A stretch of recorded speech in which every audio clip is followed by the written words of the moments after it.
I want to tell you a story of the old days, when people were different from now. In days gone by, we Eskimos hunted only with weapons that we ourselves made, and my father taught me the secrets of the harpoon and the bow, and how these things were used.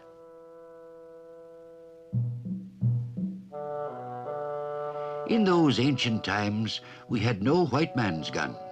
Instead, we spent much time at practicing with spears. For this, we often made snow bears to test our skill and prepare us for the hunt. "You must learn to kill Nanook," said my father. "You must learn to harpoon Netserk. Learn to strike in a vital place. A wounded bear is dangerous and the seal is quick. You must learn the art of spear throwing. Your life and the lives of others will surely depend upon your skill." And so my father made snow bears and taught me how a spear was used, how to kill large animals, and thus provide food for my family when I grew up. All this he taught me while the snow lay thick upon the ground, and summer was lost among the far hills.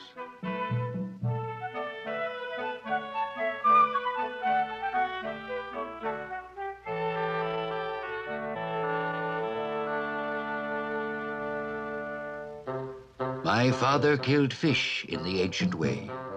He killed the seal at the breathing holes with his spear that was old as the stones. The song of his spear is ancient, older than the hills. My father killed the caribou at the crossing place. He killed all these in the ancient way. The spear he used was the spear of his father, the spear of all hunters from time beginning.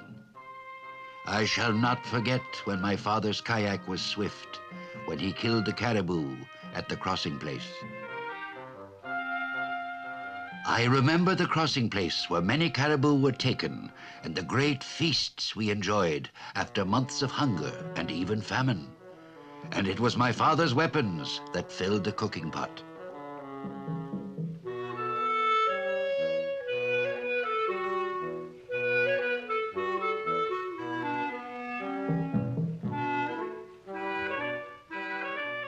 In summer, we hunted caribou, but winter and spring was a time for living in igloos and eating of seal meat. This could also be a time of hunger if the skill of the hunter failed, or Sedna, the sea goddess, turned her face from us.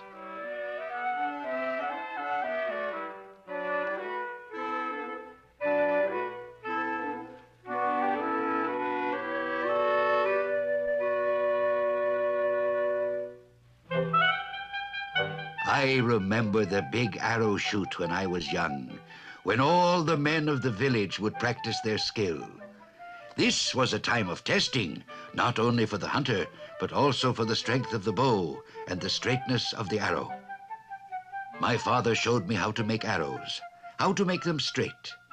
He taught me how to fasten the sharp point to the shaft, and to give the arrow the feathers of a bird, that the arrow might fly swift and true to its mark.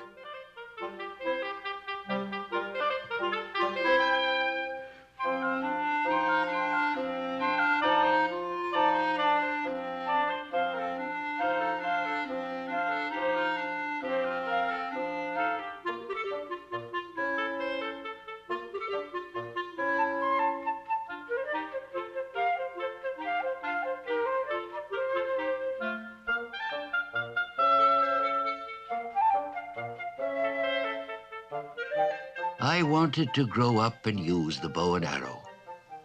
"One day you will do this," said my mother, "but first you must watch and learn from your father. An arrow is not an easy thing to make, for there is cunning in all things. To learn the secret of a good arrow is to be a clever hunter."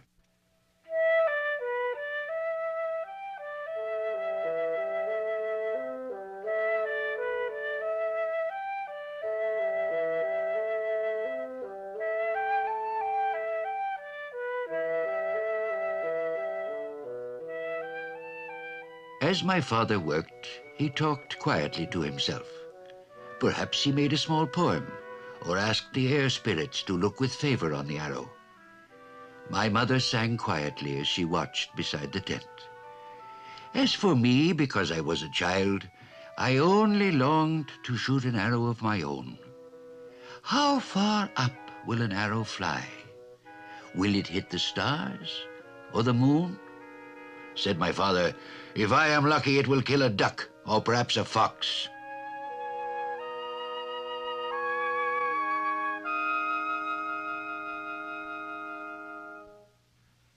And then, one day, I saw my father use the drill to make a hunting bow.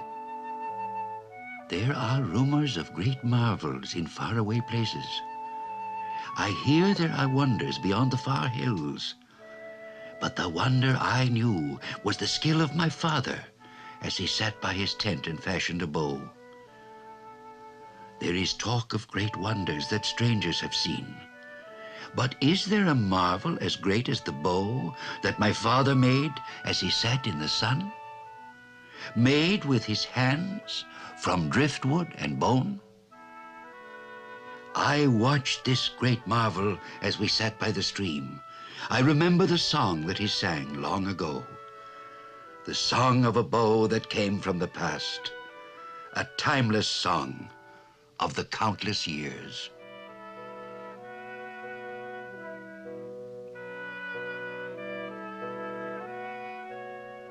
I have an old memory that comes back to me of the time my father made the bow.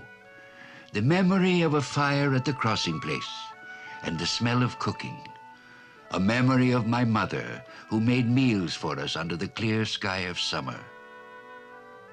The days of my childhood are long since gone, and I have sat beside the fires of many camps. But the camp I remember is the camp of bows and arrows. This memory will only leave me when I close my eyes for the last time.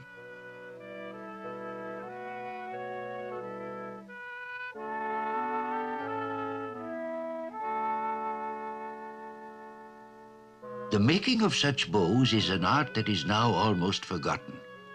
Now the Eskimo has the guns of white men to kill game. But long ago, we made bows of caribou antlers, or from wood made strong and powerful with bone.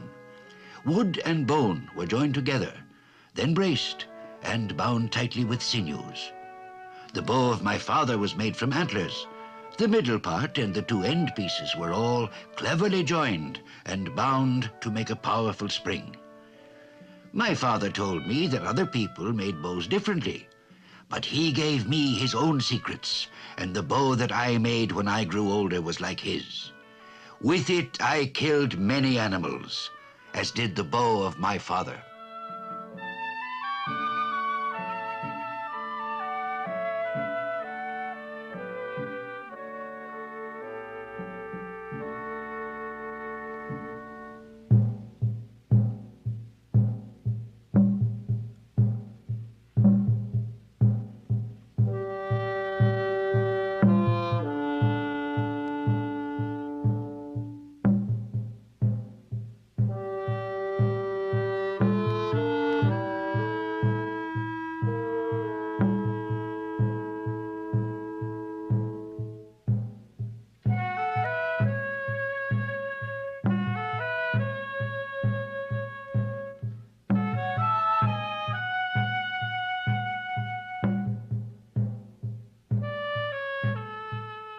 Now I have a good bow, said my father.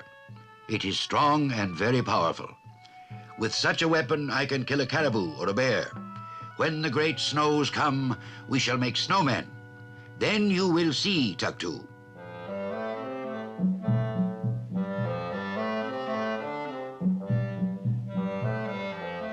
And so it came about that targets were made, and one fine day, my father and all the hunters prepared to show their skill. My uncle, who was a good hunter, but also a great maker of jokes, said that he would prove the best at the bow shooting. He said, "The bow of Tuktu's father is strong, but mine is stronger. The arrows of Tuktu's father are good, but mine are better. My arrows will fly straight to the target. You will see."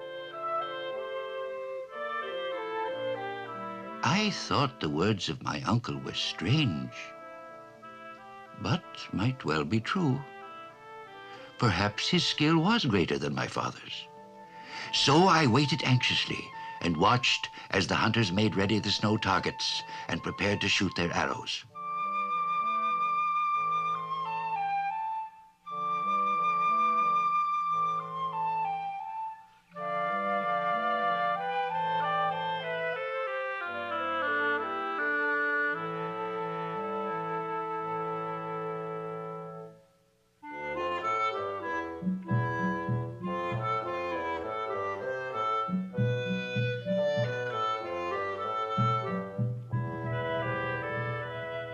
Now the time had come.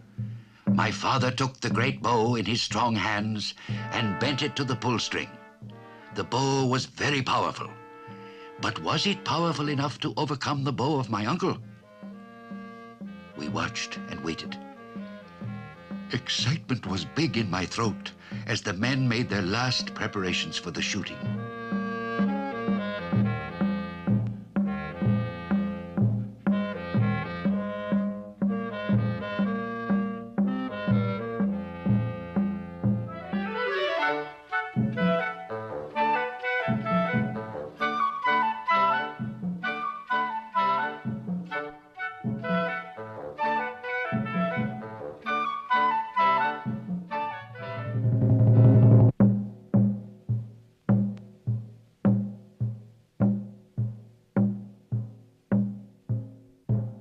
There is talk of great wonders that strangers have seen. But is there a marvel as great as a bow?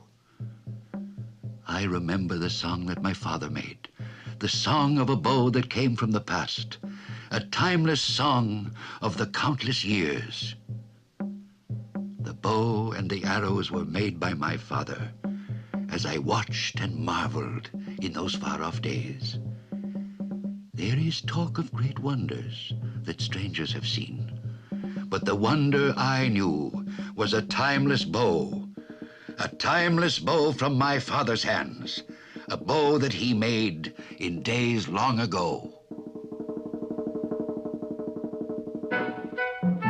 Thus my father's bow was stronger than the bow of my uncle, and his was the keenest eye among all the hunters of the village. My uncle was disappointed, but he was also generous and glad for my father. "He will teach you how to use the bow," said my uncle. "Learn from him, Tuktu, and you will grow up to be a great hunter."